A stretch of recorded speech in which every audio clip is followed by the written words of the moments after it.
You are listening to the Hiking Radio Network, where we talk the walk with shows by hikers, about hikers, for everybody.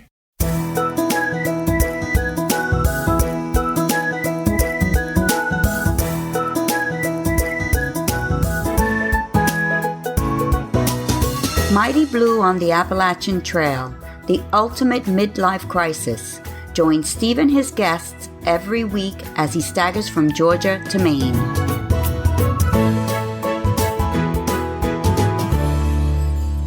Hey guys, welcome back to the podcast.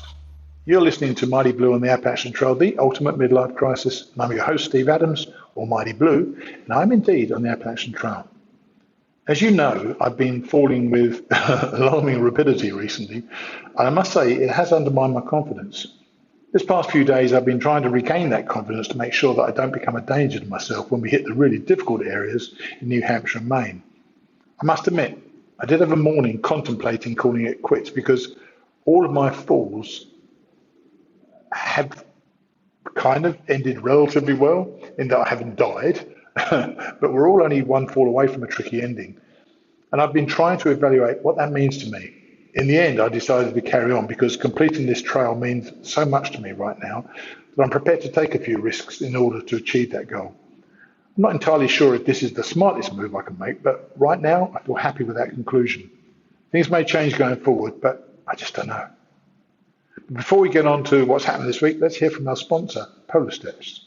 If you're heading out on a long hike this year, which I am, I've got something I think you're going to love. It's called Polar Steps. It's a travel tracking app that's going to become a favourite with hikers. You set your start date, let it run quietly in the background, and it maps your entire journey automatically, all on your own beautiful spinning 3D globe. And don't worry, the tracking feature uses about 4% of your battery on a single charge, so it's not going to kill your phone when you're out there. You can add photos and short journal entries as you go, so your map shows you where you were and your words remind you of what that day actually felt like. There's a light social layer too. Family and friends can follow along, or you can keep it completely private. As every hiker says, hike your own hike. And when you're done, you can relive the whole thing in the app or turn it into a stunning coffee table book with your route, stats, photos and stories. And did I tell you that it's entirely free to download and use? The only time you'll be paying anything is if you decide to turn your trip into a book. That's Polar Steps. Track it now, treasure it forever.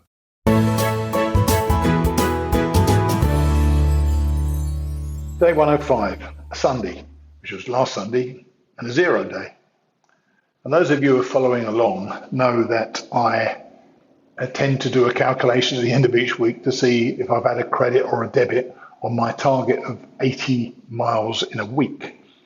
But even with today's zero, I had already hiked 83.6 miles. So I had a credit of 3.6 miles to add to my existing credit of 52.3 miles, making a new numbering credit of 55.9. I know that I'm going to be using them up this week because, and I haven't told you this yet, but I've had another zero day this week. But today was a day for a reset. I knew that I needed to get back on track, but I felt that simply doing my chores and getting my podcast out would help me in that reset.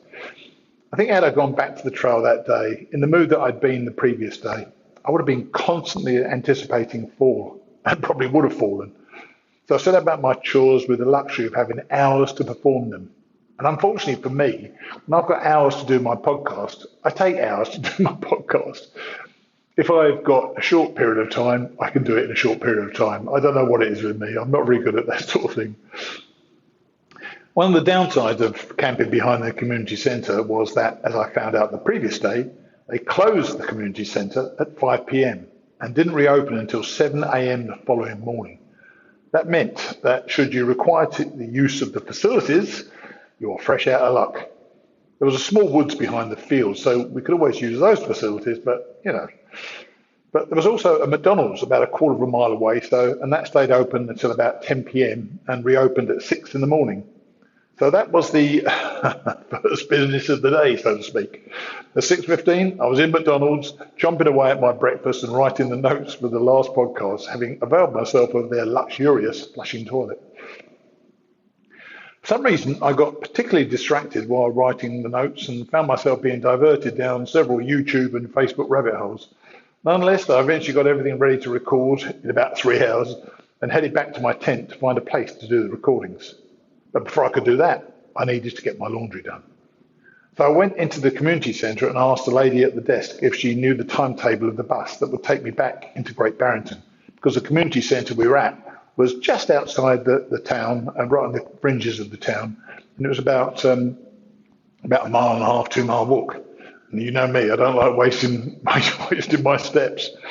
She kindly came out to the bus stop with me where there was a schedule, though apparently one simply had to call a number to ask the bus to stop at the community centre. And while we were talking about this bus on demand idea, the lady said that she was due to go into town shortly herself and that she would be happy to give me a lift there. So I quickly went back to gather up my dirty laundry, which stank, by the way, and she dropped me off at the coin-operated laundrette, which was a really well-run place, very clean. And I fell into chatting with a New Zealand guy who was apparently just touring around the area. He was very taken by the idea that I was doing an Appalachian Trail through hike, was asking me question after question about it. I told him about my fall the previous day and said that I needed to replace my poles as they were failing me. Well, after about 20 minutes of conversation, he seemed to be really taken with me and said, funnily enough, I've got a brand new pair of hiking poles in my car. If they work for you, they're yours. I was a bit taken aback, to be honest, and I said, if you're sure. He was as good as his word and went back outside and came back with a brand new set of Hiker Hunger Outfitters folding poles. He then insisted on running me back to the community centre with my laundry, which was great, but he parked his car and held me up in conversation for about 10 minutes until I could make my leave. It's another example of how outsiders rarely come into contact with through hikers, and some of them are so fascinated that they have question after question. I tell you, if I had not, and I wasn't rude about it, but if I had not made my excuses to go and record my podcast, I think I'd still have been there. He had so many questions. Nice bloke. So I now had to record, and I found a really good spot on a bench outside the community centre where there wasn't too much traffic. I recorded everything and put it together, going through the processes I normally do and posting it ready for Monday morning. I now felt free to enjoy the community centre and spent the next hour or so in either the hot tub or the swimming pool. Actually, the hot tub was more of a plunge pool, about 15 feet by 15 feet of 97-degree water. I alternated between that and the main pool, which was much colder, of course. It was terrific, and it eased my aching bones quite a bit. Then I sat in their comfy chairs and recharged my phone and power pack for an hour or so. I got to say, I do miss walking when I take a zero, but I always benefit from the opportunity not to walk. I'm not sure if there's any physiological reason for this, but I really did feel refreshed, and I was looking forward to being back on trail. And to have that luxury to be taking my time to do things is also a reset of your mind sometimes, and I felt really good about staying there. Later, Nuke, B, and I went for Mexican food at Agave's just across the road, where we were joined by Hot Tang, a young guy I'd interviewed back in the Smokies. He's a guy doing the Bama to Baxter route and a strong hiker. He simply slowed down because he was having so much fun. He was in actually no hurry to get to the end. So that was the end of the rest day, and I was ready to get back the following day. Day 106, which was last Monday. Jug End Road, mile 1523.9, to South Mount Wilcox Shelters, mile 1540.3, a 16.4 mile day. Nuke and I went back to McDonald's for an early breakfast and used the facilities once more. We notified Joe of the early pickup change, and he was there right on the dot at 7 a.m. We picked up B from his hotel, then headed back to Jug End Road, where we set off again. B was going to be finishing his lash on this day. He really wasn't looking forward to finishing, I don't think. And Joe was going to be picking him up later. The early miles were a great combination of pasture paths with regular trips back into the forest to mix it up a little. It was all flat or flattish, so even I made good progress. At one point, I emerged from the forest onto a diagonal path across pasture to a road. I could see B and Nuke, plus a few others I couldn't recognise from afar.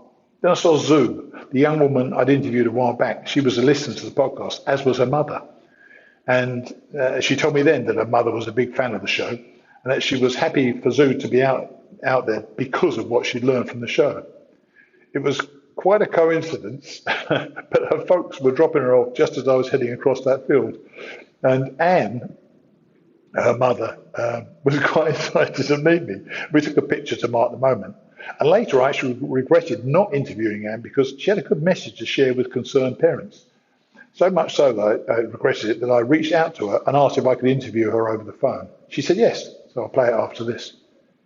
Heading on, I soon fell behind Zoo, Hot Tang, Bee and Nuke, yet caught the latter two as they stopped for Nuke to do something with his shoes. It was the perfect place for me to set up my chair, call Dana, have a snack and chill for a while. We were about to start climbing for the first time of the day, yet another good reason to stop and grab a bit of energy. This was the first climb of about 1,000 feet over 2 miles, with a lovely break in the middle, my favourite kind of climb. It was quite taxing, though I found that by slowing my pace just a little, each climb becomes so much easier. Given that I'm fairly slow in the first place, it means that I probably look like I'm going backwards, though it truly is extremely effective. You should try it sometime. Just slow down a little bit. There was a rocky cliff at the top with great views back to Mount Everett, so I sat there for a while before moving on, hating Mount Everett the whole time. Oh dear, that was tough. The next 5 miles were generally downhill to MA23, and I enjoyed the relative gentleness of the trail. Of course, going down from 5 miles always means an up at the end of it.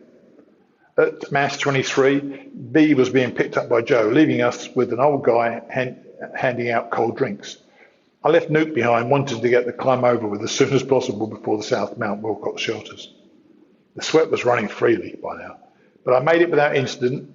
In other words, I didn't fall, and checked out the site.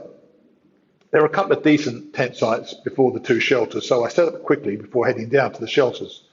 Neither looked especially appetising, and one of them actually was built in 1939, and they had holes in it all the way through. So I was glad with my choice. There was a privy and a bear box, so I was happy to be there, having lugged 3 litres of water up from the stream about 0.4 of a mile before the shelter. It's so helpful on far out to get these updated information about whether there's water at a shelter or not. And they warned us to get water from the stream before. Nuke soon turned up, and we both got into our tents early to avoid the absolute plague of mozzies eating us up. And I tell you, I've got this net that goes over my hat, which does keep the mozzies from my face. But man, they just go for every other part of your body. And my legs particularly, and my arms, are just full of mozzie bites, very uncomfortable.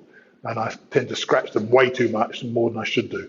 But yeah, got into tent quite early and made sure I kept the little blighters outside and watched a TV show.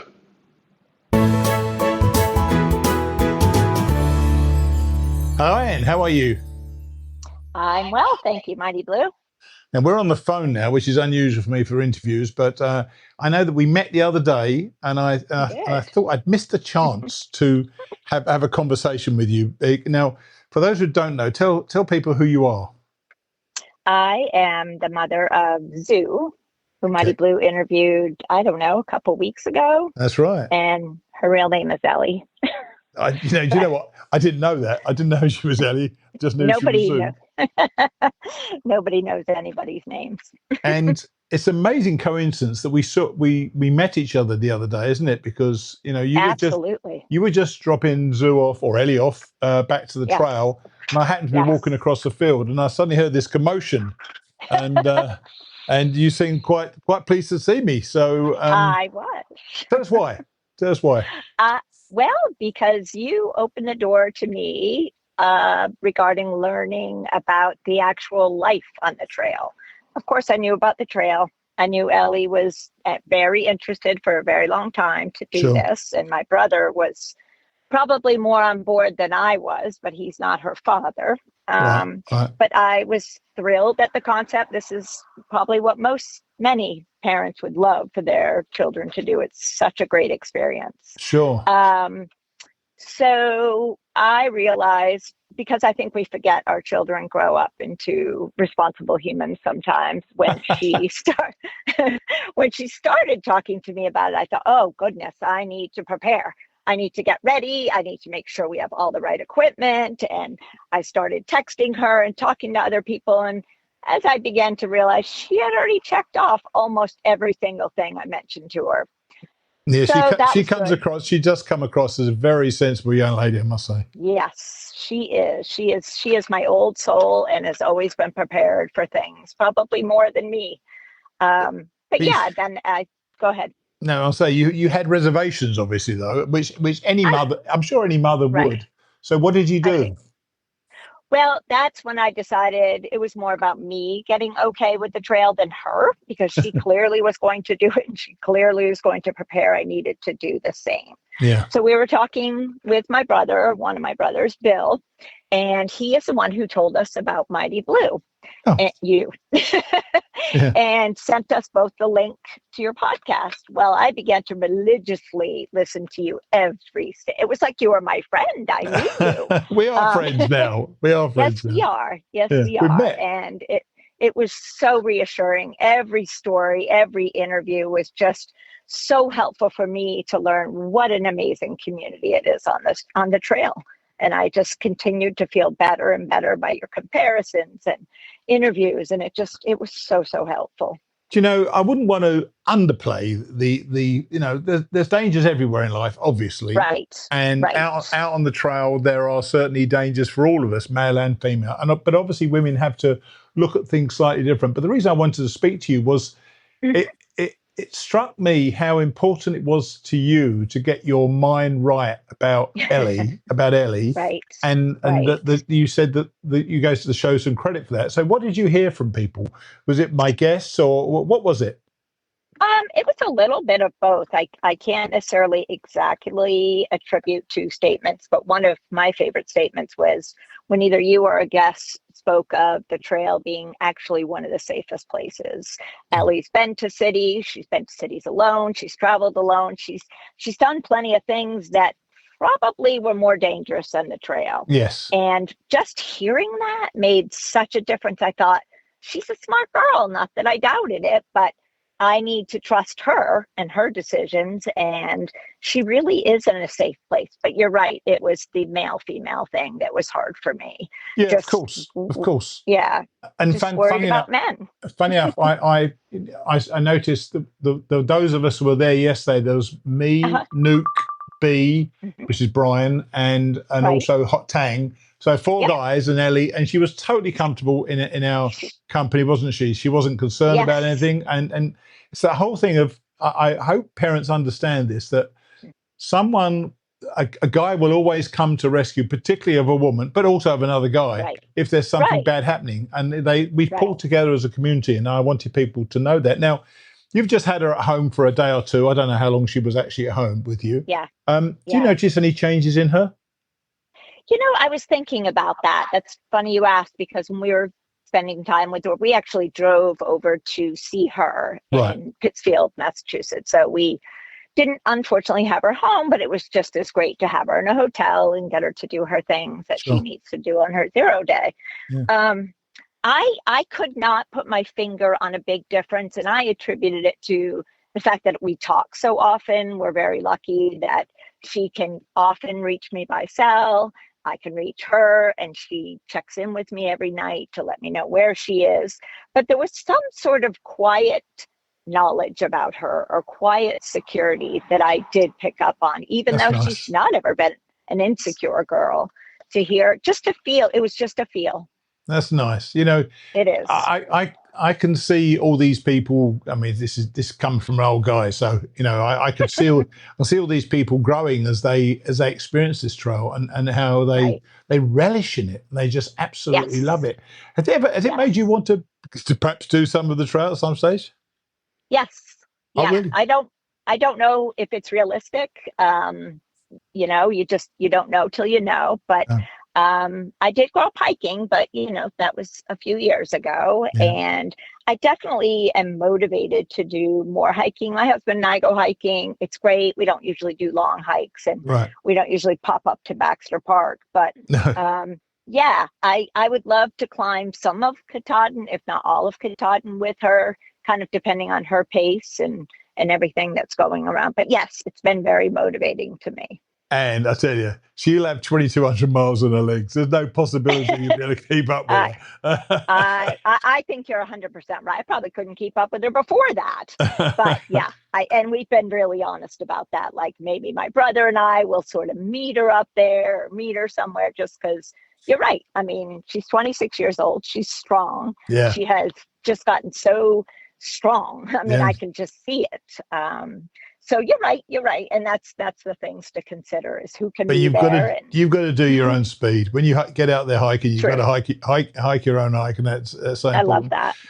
and you know, I wanted to do this particularly because I want people to hear this from a reassured mother. So would you advise, you know, when you talk to other people, would you say this is something that they can do? Would you now be an advocate for this, do you think? Yes. As a matter of fact, I have found myself defending Ellie. People will, you know, we'll talk to another mother about it, and you know, they'll say, "Oh, who's she going with?" And I'll say, "Oh, she's doing it alone." What? People can't believe. And then I explain to them just what I learned, and that there's podcasts that can educate you, yours specifically. Woo-hoo. But I absolutely would recommend for another person who felt prepared and felt called to do it. I just think it's amazing. I think you've got to know your daughter as well, and you know you knew your daughter. You knew the amount of work she'd put into getting it right herself. So, you know, and she's aware of where she is on trail, and I love that. You know, I'm a big proponent, and as you've listened to the show over the years, I love these young women. They're fearless. They don't want what the young women wanted 50 years ago. They want something. Yeah, it's great. They want something different, and they're producing amazing human beings out there, and the experience they get out there just enhances that as well. So look, I appreciate you talking to me. It's a delight to speak with you. It was lovely to meet you the other day, and don't worry, your Ellie's going to be fine all the way to the end. I think so. And you're right. Not every daughter. You have to know your daughter and know your child. Absolutely. That's a good point. Okay then. Well, nice to talk to you. Take it easy. Okay. You too. Thanks. You too. Cheers. Bye. Bye.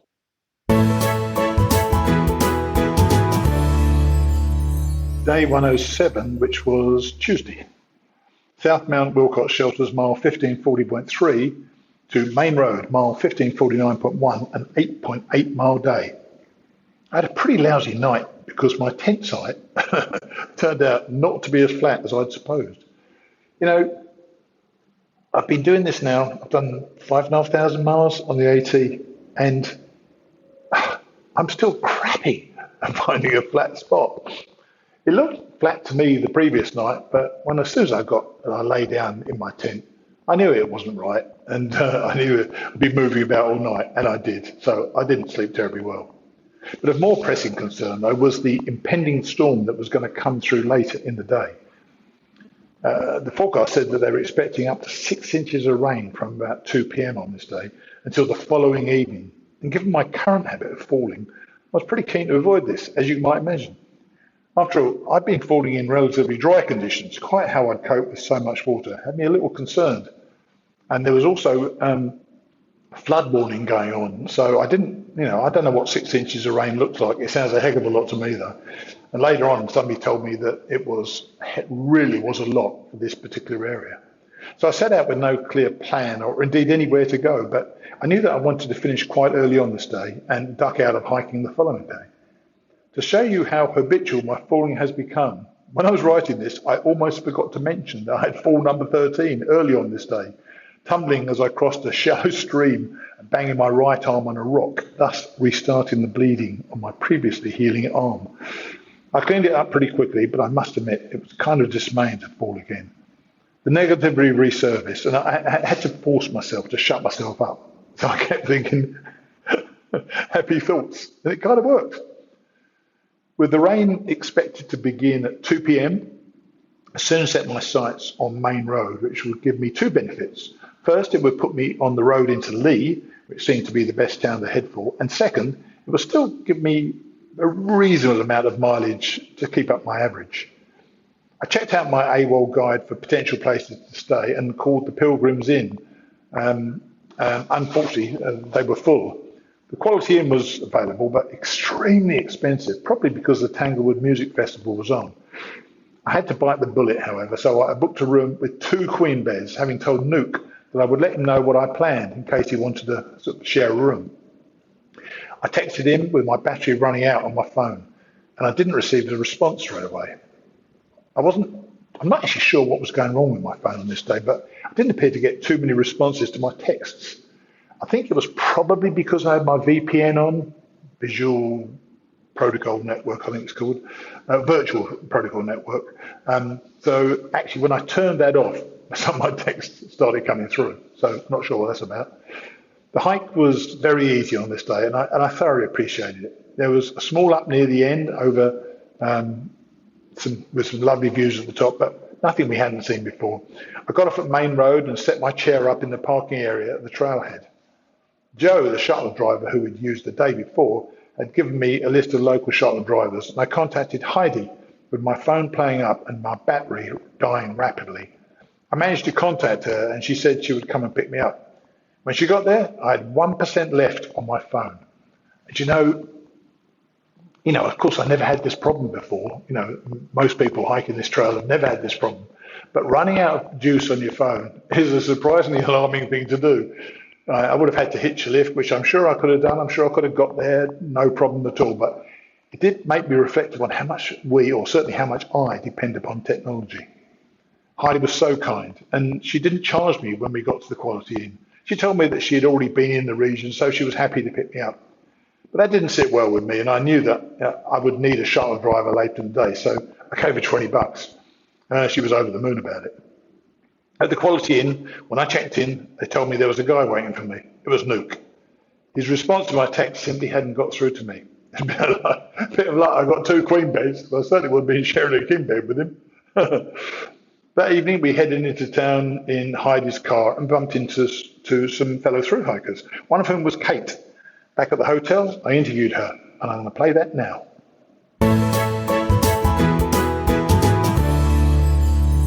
So once more, we're out in the lobby of the Quality Inn Hotel, which is not exactly field conditions. This is a 0 day. This is Cait, and she's got 2 trail names, or she's had 2 trail names. Thanks for talking to us, Cait. Hi, nice to meet you. Yeah, definitely. So you're currently Fester. Currently Fester, yeah. I'm not entirely sure that's a better name than Taco, which was your first one. Why did you get Taco? I got Tahoe because I'm from California. I thought it was Taco. No, yeah, Tahoe. Oh, right. Yeah, like the lake. Yeah, so yeah. I live out in that area in California, and for the first half of the trail, instead of just saying I'm from California, because it's such a big state, I could be from anywhere, I kind of just centralized it to Tahoe, because most people seem to know where that lake is. Yeah. It's right on the border of California and Nevada. Right. And Tahoe just kind of stuck. But until it didn't. So what happened with Fester? Yeah, so partway through Pennsylvania, I got a bug bite that got very, very infected. You can see the scar back there. And a bruise, by the looks of it. It looks like a bruise now, but that was actually a pretty big hole in my leg. Wow. So when I got into Duncannon, I decided to go to urgent care, and I got 1 round of antibiotics. And 2 days later, I had to go back because the infection was just that bad. I spent about... Was it hurting? It was hurting.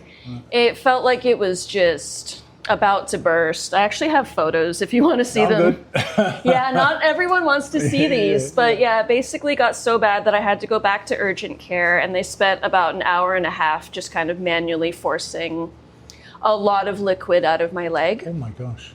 So I went back to kind of outdoorsy, and I met a section hiker who said, no, I really don't want to see photos of your festering leg wound, but I think that this is a name-changing event for you. And I felt like that was accurate. Yeah, and, so you're now Fester. I'm now Fester, yeah. And you embraced it. I embraced it. It makes for a great icebreaker. I'm sure. So how does it feel now? Does it feel okay? Yeah, it feels okay. I was off trail for about 3 weeks. What do they think, by the way, what do they think it was? Honestly, a lot of people think it was a spider. It didn't look that way to me. When I first got the bite, it looked like a mosquito bite, but I'm really bad at scratching. So am I. I think I just got something under my fingernails that got into the wound, and I think it just exploded from there. Wow. So I think it was just a regular mosquito bite, and I got dirt or DEET or something in the wound, and it got out of control. So what do you do? What's your? Because you're not a kid. You're probably in your. I'm in my mid-30s. I was going to say early 30s, so I would have done okay. Thank you. All right. So this is an age which people didn't used to do this. If people were in their full career mode, what was your career? So I'm in a very transitional period of life, actually. I've spent the last few years in Tahoe running a house cleaning business. Right. Because it's actually really lucrative out there. I'm sure it is, yeah. Oh, very much so. But I just went through a divorce. I got my papers back in January. Ouch. You know, it is what it is. I've had that 3 times. It afforded me the opportunity to come out here. Right. And I think to support myself better, I intend to go back to school when I'm done with the trail. But in the meantime, this is me just wandering around in the woods, processing everything, and then I'll be an adult later. So what does it feel like to you to do this kind of kid thing? Because I'm in my 70s, so it was a kid thing for me to do is even better, you know. Yeah. How does it feel? Are you enjoying it? Most days I really do enjoy it. Some days it's very much a slog, you know. Yeah. It's when it's wet like this, or when the mosquitoes are particularly bad, it's just a rough day to be outside, and I'd rather be anywhere else. But it does feel like my brain has never really been calmer. You know what I mean? I do know exactly what you mean. Like I find the walking very, very meditative, and I find it's very soothing. Yeah. Even if I'm tired and sweaty, like I do find it all very soothing. And at the end of every day, I find, even on bad days, I can have a contented sigh because I've put in a certain number of miles that I wanted to put in. I had a very negative day myself yesterday. I fell and I talked about how much I was falling and so on. But really, you know, I'm safe.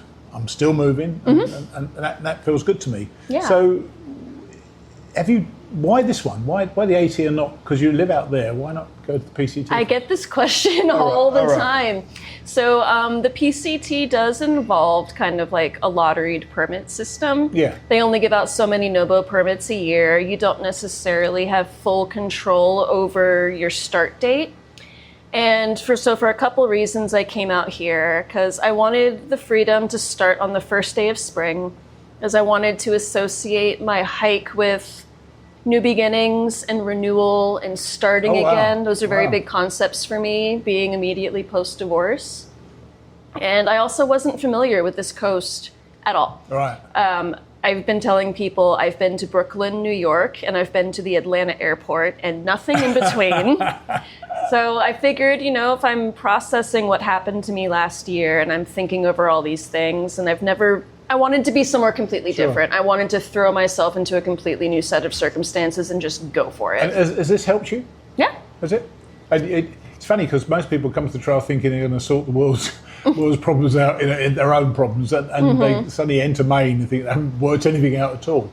It's one of those things. It seems to be a 6-month contemplation. Very much so. The whole time. Yeah. Yeah, it's offered me a chance to kind of look at myself and my actions and the way that I've been in a very honest light, and I think it's been very helpful. All right, you put it in some sort of perspective, which I think perspective is a good thing, because I always say that we have so few options out here, and that we've got such uncomplicated lives, and it feels so much better. Well, look, I wish you well. Hope you get to the end and you want to carry on hiking, because it's the best thing for you. It's the greatest thing, very much so. Thank you. Thank you.